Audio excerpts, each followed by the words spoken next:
Olá, alegria de estar aqui com você e novamente de receber os nossos irmãos, nossos queridos amigos da Holanda e da Alemanha, Baden-Württemberg, Siegelind, Plock. E hoje nós vamos conversar sobre três grandes expoentes da sociedade teosófica, William Judge, Catherine Tingley, Gottfried de Purucker. É preciso esclarecer para os nossos queridos telespectadores que houve alguns desdobramentos assim na história da sociedade teosófica. Então, nós temos hoje diferentes sociedades teosóficas no mundo, né, com nomes semelhantes ou diferentes, mas todas elas unidas com o mesmo propósito. Sobre um desses aspectos, sobre um desses desdobramentos, eu falei numa palestra que eu dei aqui em outubro de 2020, William Judge e o Oceano da Teosofia, que está disponível pelo YouTube, pelo site da Sociedade Teosófica, para mais detalhes de alguns desses desdobramentos, ok? Hoje nós vamos falar de uma outra maneira. Sejam muito bem-vindos, Siegelind e Barend. Como estão? Bem, Bem, obrigada. obrigado. Barend, vamos começar então. O que você quer que... Bom, o tema é esse, William Judge, Catherine Tingley, Gottfried de Purucker. Como você gostaria de comentar e introduzir esse assunto para os nossos espectadores, Barend? Olha, na minha opinião, você não pode separar nem Helena Blavatsky do Judge, e do Catherine Tingley, e do Gottfried de Purucker, porque, na minha opinião, os mestres tinham um projeto de espalhar a teosofia, mudar a mentalidade da humanidade. E, claro, os sábios sabiam que isso não vai acontecer numa geração só. Precisa mais tempo, décadas. Então, a Helena Blavatsky, a nossa gigante, começou, abriu o trabalho mais difícil, mais pesado, merece tudo nosso respeito, porque é uma obra enorme que Helena Blavatsky fez. Ninguém nem pode imaginar as dificuldades.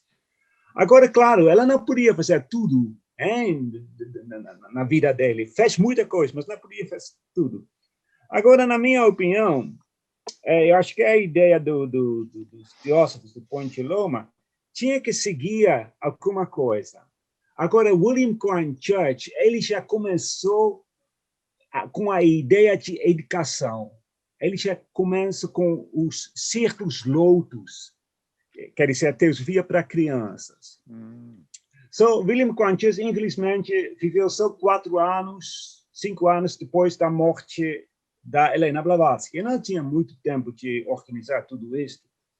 Mas a Helena Blavatsky já tinha falado, escrevendo para Judge, você já achou seu chela feminina, sua aluna, sua discípula feminina? Foi em 89. Aí, quando Catherine Tingley era uma senhora que tinha uma vida mais ou menos como Helena Blavatsky, quando Helena Blavatsky era jovem, sabe? Viajava muito. Tem muitos mistérios na vida dela, da primeira 40 anos, que ninguém até agora sabia o que realmente aconteceu. Nos anos 80, nos anos 90 do século XIX, ela estava dando sopa para os pobres lá no East End, em Nova York.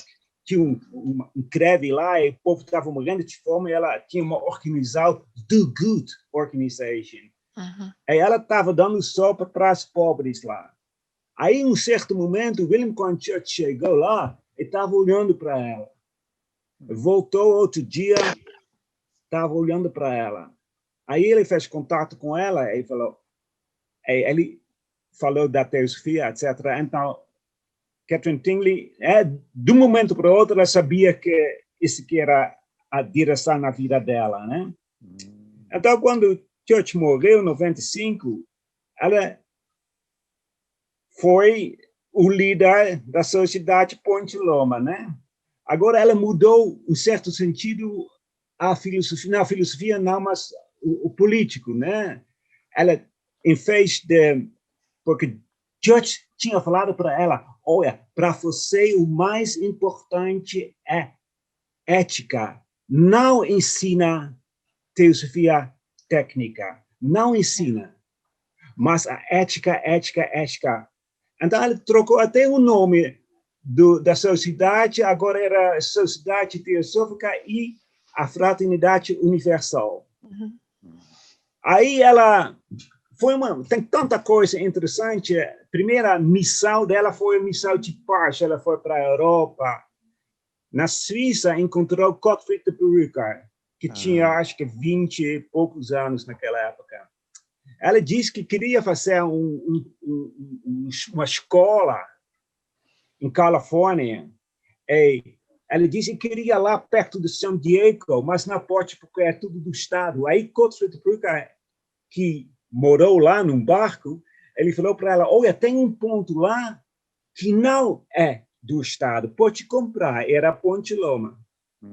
Então, ela mandou o telegrafo para os advogados dela nos Estados Unidos, eles compraram em Ponte Loma. Então, eles começaram lá em Ponte Loma, em 1990, tinha nada, só terra, nada. Aí ela tinha uma mulher muito inspirativa, porque muita gente ajudava, também gente de dinheiro, ricos que davam dinheiro para ela. Então, ela construiu um tipo de paraíso, né? Com um templo, com casas para o povo morar lá. Tinha uma comunidade, tinha mais de 1.000 pessoas, em certo momento, que moravam lá. Mas ela começou com crianças de teósofos, mas também outras crianças, que não tinha nada a ver com teosofia. Por exemplo, ela foi para Cuba.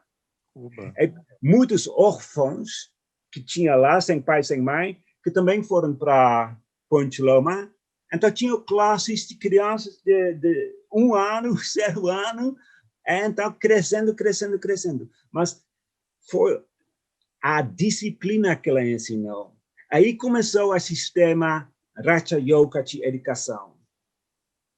Aí, eu estou falando tudo muito brevemente, porque tem muitos detalhes. Sim. Aí, em certo momento, foi 1928, então, uma geração foi criado completamente no sistema Raja Yoga. Ela foi para a Europa, sabia que ia morrer. Aí, Gottfried de Perücker, que também morou lá quando Ponte Loma começou, ele já tinha dado umas aulas para o povo que morava lá, mas era mais ética, mais assim, a disciplina. Aí, quando Catherine Tingley morreu, Gottfried de Perücker se tornou o líder da sociedade. Aí começou o ensinamento teosófico. Aí começou a estudar muito profundo mesmo a teosofia. Aí, o secretário do Gottfried de Perücker compara isso com... no começo, eles eram como a terceira raça raiz. Entendeu? Sim. Aí, Gottfried de Perücker era o Manasaputras, que os veículos estavam tudo preparado. Aí, Gottfried de Perücker chegou e jogou, para assim dizer, a teosofia dentro dos veículos, dentro das pessoas que estavam lá. Então, a obra de Perücker é muito explicador, sabe? Ele explica muito o que está escrito no Doutrina Secreta e nas obras da Blavatsky, mas ele faz de uma maneira que eu acho que é muito mais fácil de entender do que, por exemplo, a Doutrina Secreta de Blavatsky é muito difícil. Aí, assim, criar um grupo de gente educado no sistema de Raja Yoga, com depois ensinamentos de Gottfried de Perücker, Aí eles espalharam o mundo, porque num certo momento, Ponte Loma não podia continuar, porque na guerra, os americanos abriram lá em Point Loma um porto de exército. Foi depois de Pearl Harbor, aí começou a guerra. Então, por isso que já tinha dito isso antes, nós temos que sair daqui, mas ninguém acreditou nele, porque, né? Ponte Loma é uma coisa sagrada, mas depois, em 41, eles foram para outro lugar com Fina. O interessante também nesse assunto é que você pensa que líder, como se diz, o befehl, a ordem, né? Que agora você tem que ir lá. Mas não foi assim. Ele realmente esperava se toda a gente decide também mudar para outro lugar, mas não acreditaram, como Baren já disse, e então foi no último momento que eles foram embora. Eles deixou livre a decisão também para os outros. Não foi líder assim que ordenava por cima, assim tem que ser, não? Isso eu acho também muito importante, não? Tem uma coisa também que dizem que Catherine Tingley, na vida anterior, fazia parte de uma escola de mistérios em Grécia. Na Grécia. Então, o caráter dela era tudo de organizar, entendeu? Organizar de uma maneira esotérica, né? Mas ela era muito... porque esse talento dela foi assim. Porque imagina, você está com nada, aí você começa como esse livro que mostrei para você, California Utopia, foi escrito não por um teósofo, mas por um historiador que fez uma pesquisa sobre Point Loma, que era bem famoso naquela época. Tinha gente do mundo inteiro que foram lá para saber como que funcionava a escola, como funcionava. Eles faziam tudo, tinha agricultura, tinha esporte, tinha teatro, tinha música, as crianças faziam tudo, sabe? Tocavam instrumentos, tinha peças de Shakespeare, que todo mundo participava, até criança de 2, 3 anos, até os adultos de 60 anos, todo mundo participava nas peças. Tinha um sistema de educação sem a teosofia técnica. Claro que os teósofos sabiam as coisas sobre reencarnação e karma, mas nunca foi ensinado assim para as crianças, até que ela morreu e de Peruca tomou posse. Dizem de Peruca que ele, na vida anterior, viveu em Tibete, era um tibetano. Dizem até que ele foi, especialmente ele nasceu num corpo ocidental, europeu, para assim dizer, porque ele tinha essa mensagem a fazer para o mundo europeu, americano. Sim. Aí ele era outra mentalidade. Quem conheceu de Peruca dizem que ele era um senhor tão simpático, que era tão calma, e tão amoroso, e tão modesto. Ele vivia como um monge, com quase nada. Ele não tinha nada para si mesmo, sabe? Sim. Eu tenho a felicidade de conhecer a secretária dele, que casou depois com um inglês, morou na Inglaterra e visitou a Holanda 2 vezes. E a Alemanha também. Elcidenha mesmo, fala com tanto amor dele, etc. E todo mundo que o conheceu fala que ele era que ele começou também, que é muito importante hoje em dia, que ele chamava o movimento de fraternidade. Aí queria unir as sociedades teosóficas as 2 ou 3 que tinha naquela época, que mais ou menos mesmo que a gente faz com ITC hoje em dia. Agora. Por exemplo, os collected writings foi o resultado daquele movimento de fraternização. Porque tinha a guerra em 1940, aí tinha muitos problemas, não tinha mais contatos entre os teósofos, e foi difícil, mas Boris Tserkov, que fez o Collected Writings, ele nasceu não, mas também morou em Point Loma, estudou com de Peruca, etc. Então, já foi a ideia de fraternização, o que poucos também sabem que quando Annie Besant estava doente e vivia lá em Atiar, o de Peruca a convidou para viver em Point Loma por causa do clima aqui melhor. Não deu, porque ela já morreu louco depois, mas isso quer dizer que nunca tinha, ou sempre tinha amizade, para assim dizer. Claro. Nunca tinha, assim, coisas que... Tem teósofos que pensam que isso foi um fato, mas isso, pelo menos do lado do Ponte Loma, nunca tinha animosidade, sempre queriam trabalhar juntos. Sim. Então...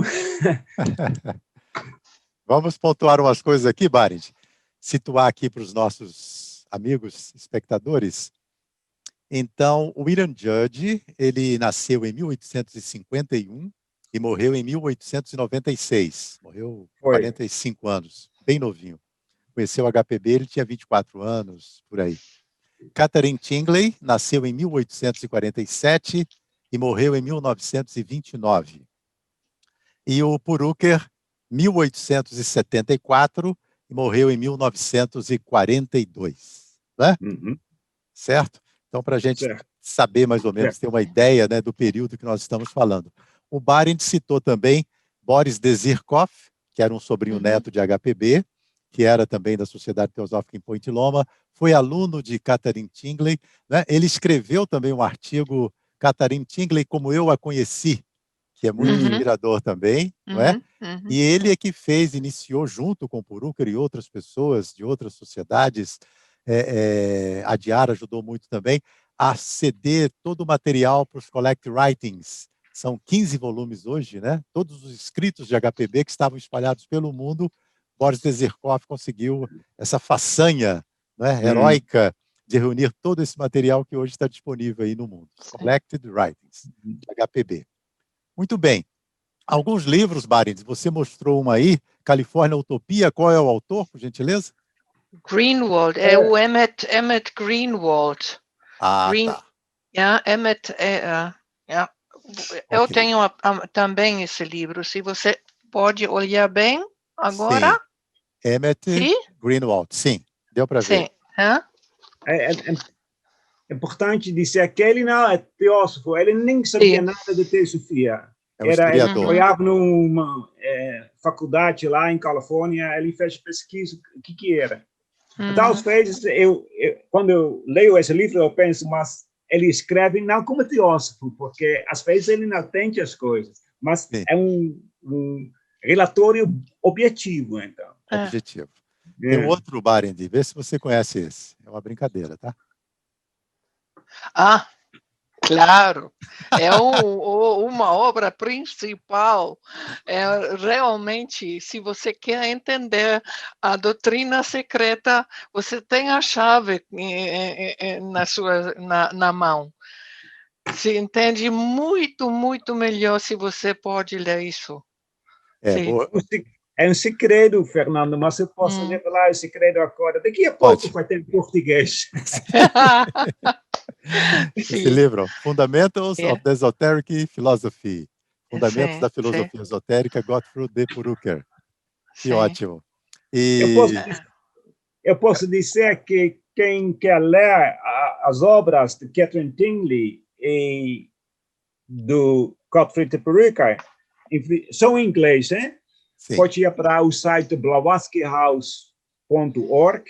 É lá todos os, não todos, mas a maioria dos livros do Purucker e do Catherine Tingley Sim. Está lá. Pode ler. Sim, e o bonito é se você lê isso em inglês, você pode ter uma impressão como foi quando ele falava com o auditório, não? Porque tem realmente a mesma melodia como ele falava, não? E você não... Em alemão você não tem tanto isso. Um tradutor não pode passar também exatamente isso, não? É sempre é difícil fazer isso. Sim. Mas por isso eu digo sempre nos meus como se diz, camaradas, Amigos. camaradas, sim, que leam em inglês, não? É muito melhor. Sim, o original. Não é caso. fácil. O Fundamentals é uma coisa não muito fácil. Também tem que saber um pouco já da teosofia. Claro. Começar com as obras do Gottfried de Purucker. Eu sempre dizia, começa com a doutrina esotérica, que é uma obra mais se entende da teosofia em geral. Isso pode também ler uma pessoa que não sabe nada ainda da teosofia. Tem de tudo. Tem capítulos inteiros como a ciência, digamos, olha por os temas esotéricos e como você pode ver na ciência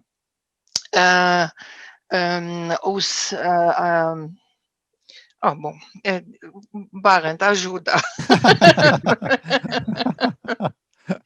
Não, mas interessante é que, Sim. no fundo, por exemplo, a Blavatsky escrevia tudo. De Purucker não escreveu nada. Ele falava, e o secretária dele, a Elsie Benjamin, escrevia com, como se diz em português, estenografia. Sim. Estenografia. Shorthand. E depois ela, né, trabalhou, elaborou, ele mostrou para ele corrigia de vez em quando. Então, se você lê os livros do Purucker, parece que você escuta ele falar. Sim, entendeu? realmente. Ele fala, repete, mas sempre repete com uma intenção. Às vezes ele repete, mas dá um pouquinho mais. Aí repete outra vez, dá um pouquinho mais. Então, isso é uma maneira esotérica também porque aprender não é uma linha só, aprender é ir em círculos, né? Mas nem um ciclo se faz em cima, né? Espiral. Sim. Espiral, essa é a palavra.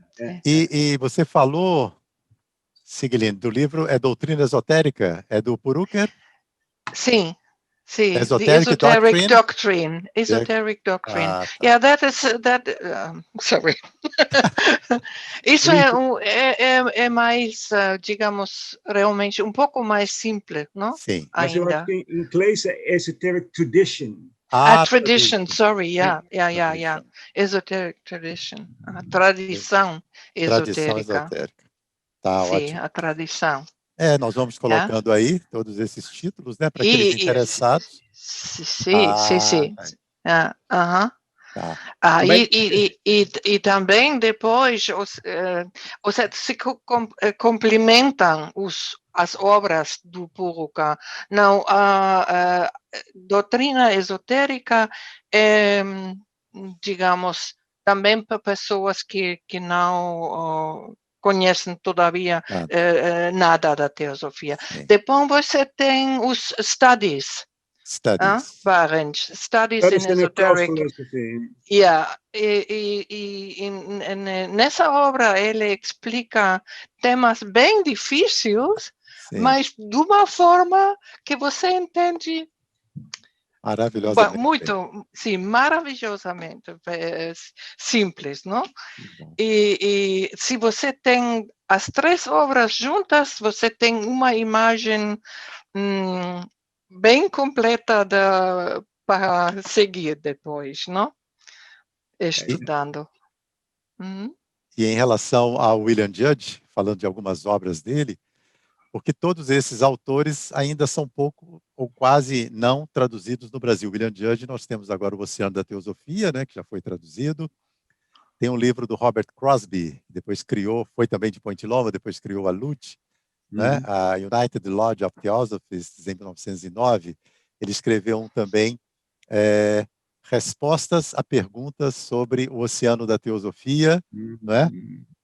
Tem em espanhol, em português ainda não, e várias obras do Judge, né, como por exemplo, Ecos do Oriente, né? Echoes of the Orient, são 2 volumes enormes.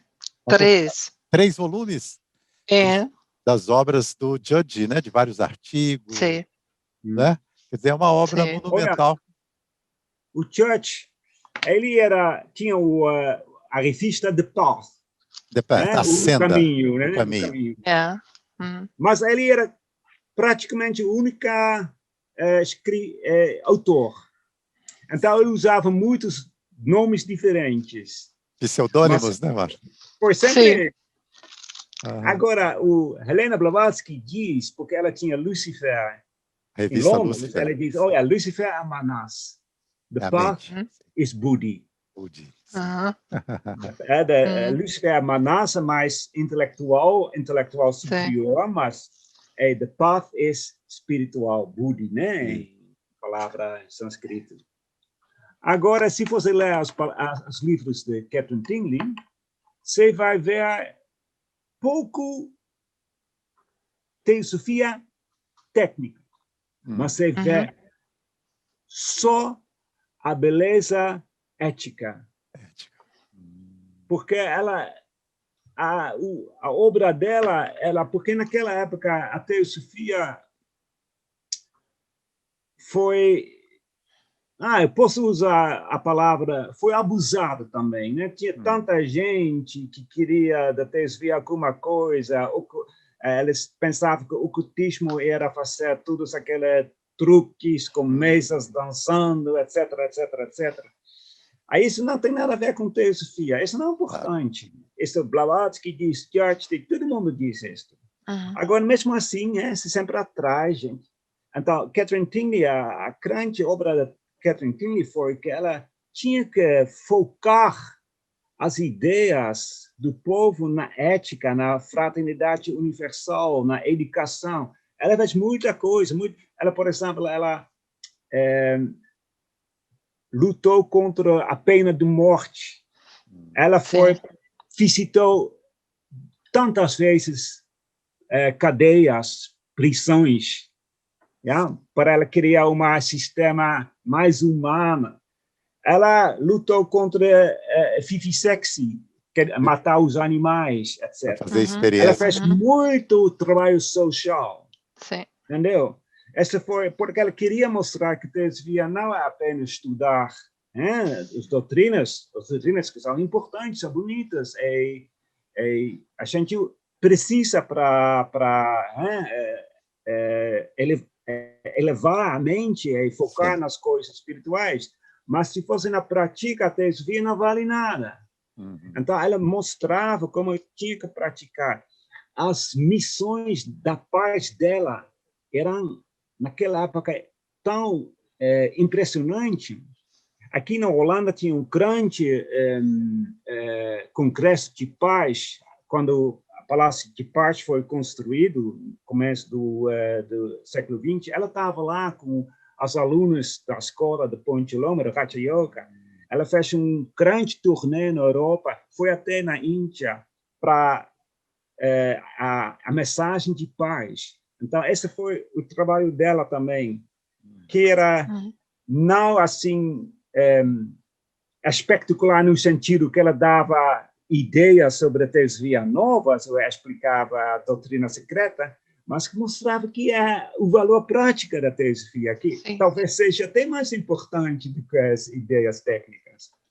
E, no mesmo tempo, preparava as almas para... de peruca podia fazer o trabalho dele. Se fosse ler os fundamentos, você vê que de peruca sempre fala... O professor, está falando do Catherine Tingley, o professor me mandou, falou, me ensinou a fazer isto. Então, de peruca tinha um maior respeito para... Ele sempre fala também que Catherine Tingley era o representante dos mestres. Como ele mesmo, quando ela nasceu, era representante dos mestres. E uma ideia pode dizer que estava principal para ela também foi que o divino está dentro de cada pessoa. E você tem simplesmente deixar que ela se expressa, não? E ajudar que cresce dentro de uma pessoa e se mostra para fora, não? Fora, sim. Isso é que cada qual pode, não tem pessoa que não pode fazer isso. Está dentro de cada criança, está cada adulto e dá uma, como se diz, uma Hoffnung. Esperança imensa. E uma visão tão positiva para o futuro da gente, com esse imenso